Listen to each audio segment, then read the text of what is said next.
Halo Viralnesia, jumpa lagi dengan aku Ardi Dan aku Livia, dalam acara viral yang akan membawakan berita-berita yang terunik, terupdate, dan terkece pastinya. Dimana lagi kalau bukan di Viral, ngobrol seru Viralnesia.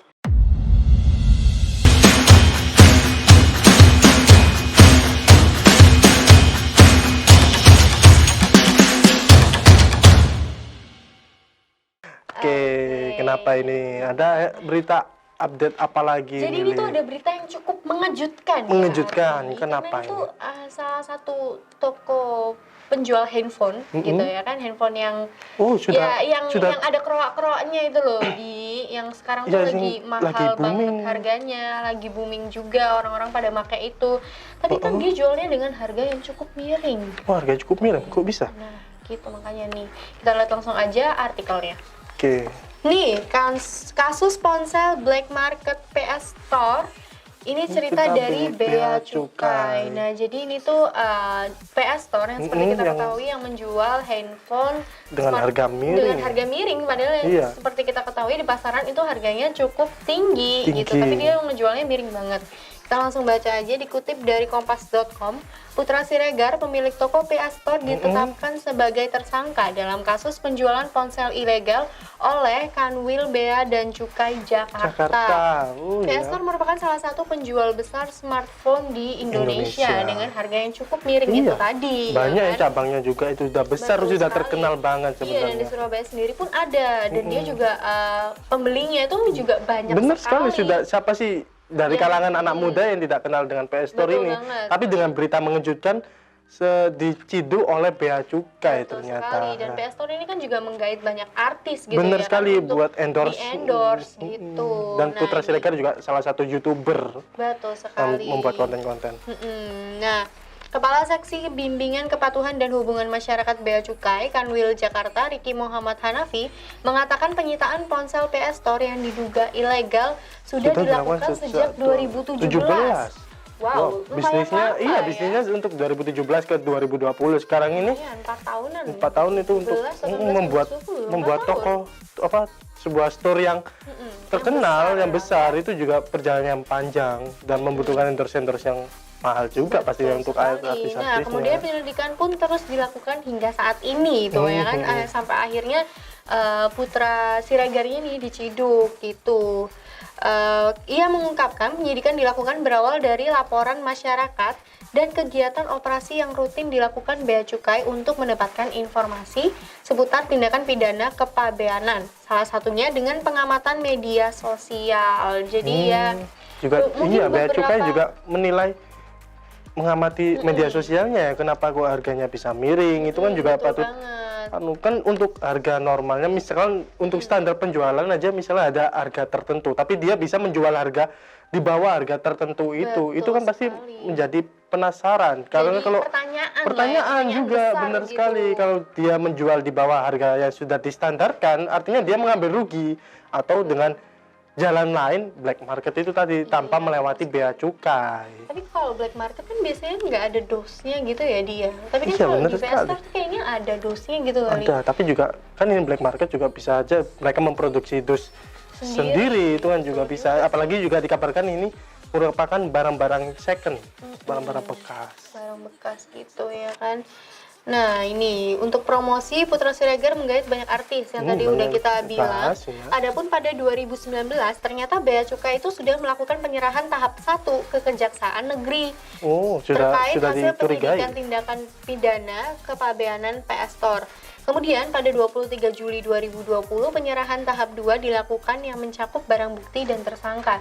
Jadi ini waktunya 1 tahun ya kan dalam penyidikannya ini sampai akhirnya ini tadi diciduk pemiliknya dan juga barang bukti berupa handphonenya ini tadi. Dan ternyata juga ini penyerahan tersebut dilakukan pelanggaran pasal 103 huruf D Undang-Undang Nomor 17 Tahun 2006 tentang kepabeanan. Total barang bukti sebanyak 190 ponsel bekas berbagai merek dan uang tunai hasil penjualan sejumlah 61,3 juta.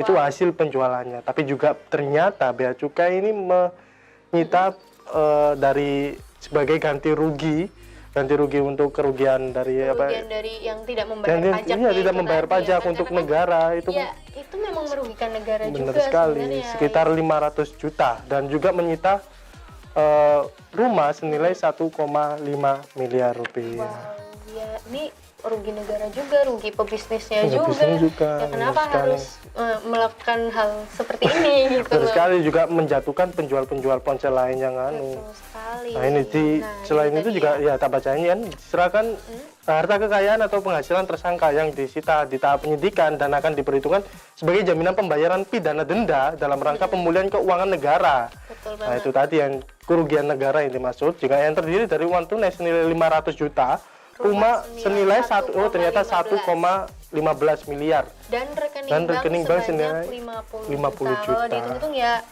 hampir Hampir 2 miliar, 1,5 sekian lah ya. 1,6 miliar kemungkinan. Wow, Ya itu juga banyak membuat sekali ya. Tapi ini kan masih tersangka lah ya, mungkin belum dijatuhi pidana yang gimana-gimana gitu ya kan. bisa. Jadi kita tunggu aja update selanjutnya gitu. Nah, habis ini ada apa lagi di? coba kita lihat artikelnya. Oke. Nah, ternyata pemilik PS Store diciduk, Instagram Instagram toko masih toko jualan dan sebar giveaway phone Nah, pasti iPhone. ini tuh menimbulkan Kan pro tanda dan tanya, kontra iya, gitu bener loh. sekali. Dan masyarakat juga pasti banyak yang komen-komen gitu ya kan. Kita baca aja. Benar, berdasarkan pantauan Kompas Tekno, pada hari Rabu tanggal 29 lalu, posting di Instastory yang diunggah oleh akun PS Store _Jakarta menampilkan bahwa toko offline PS Store berlokasi di Condet ya, Jakarta Timur masih melayani pelanggan seperti biasa. Jadi kayak nggak ada apa-apa. Nggak ada gitu apa-apa, padahal si ownernya ini lagi kena kasus. Diciduk gitu. Tapi nggak tahu apa untuk perintah dari si owner ini tetap melanjutkan atau gimana. Tapi kan juga masih tahap penyelidikan sebenarnya. Iya, kan masih penyelidikan. Belum ada penutupan usaha atau benar gimana. sekali, gitu kan. benar sekali. Nah. Nah, bahkan dalam unggahan di feed akun PS Store Jakarta masih mengadakan giveaway atau hadiah yang memperoleh 1 unit iPhone 7 Plus senilai 4,250. Ya berarti masih mengadakan giveaway seperti biasanya Iya, lah benar ya. sekali. Emang PS Store itu rajin banget gitu, giveaway. update, Nah, terus iya. bikin giveaway, endorse. Nah, ini. Bahkan pemiliknya juga kayak aktif di konten-konten media sosial lainnya gitu. Benar. Tadi kayak harga secondnya saja iPhone 7 Plus itu 4.250, padahal sekitar berapa kalau misalnya? Ya mungkin Di luar, sekitar 5 5 juta jutaan ya. gitu. Jadi beda 1 juta. selisih Tapi 1 tergantung juta. kapasitasnya juga sih ya. Iya, kan, benar berapa sekali. giga gitu. Tapi kayaknya emang selisih 1 jutaan ya tadi itu tetap merugikan bagi pihak lain di luar sana yang menjual harga normal atau harga standar itu tadi. Betul sekali. Nah, ini kan juga ternyata ada beberapa postingannya komentar itu membuat pro dan kontra daripada para netizen yang maha benar. dan juga menimbulkan tanda tanya nih Benar dari sekali. netizen yang kita langsung baca aja komentar netizennya. Katanya PS Store kena ciduk ya? Ya. Tulis akun @babygrock. Oke, Babygrock. terus katanya @abila_fitri_.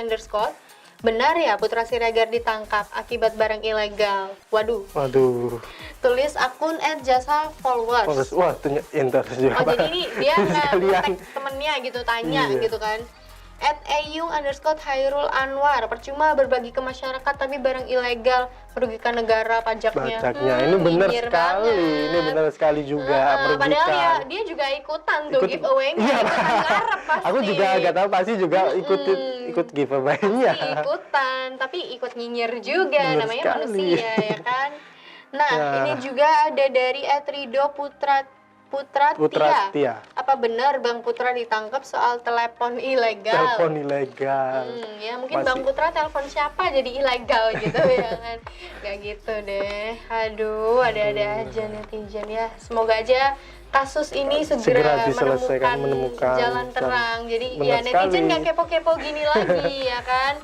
Karena kalau ya, namanya netizen gitu nggak mau ketinggalan berita, biar nanti bisa disampaikan ke tetangganya, ke temennya, biar dia yang paling update gitu ya kan. Benar sekali. Bener banget. Ya, Viral Indonesia, di segmen selanjutnya kami akan memberikan info-info yang lebih menarik tentunya. Jangan kemana-mana, tetap di Viral, ngobrol seru Viral Indonesia.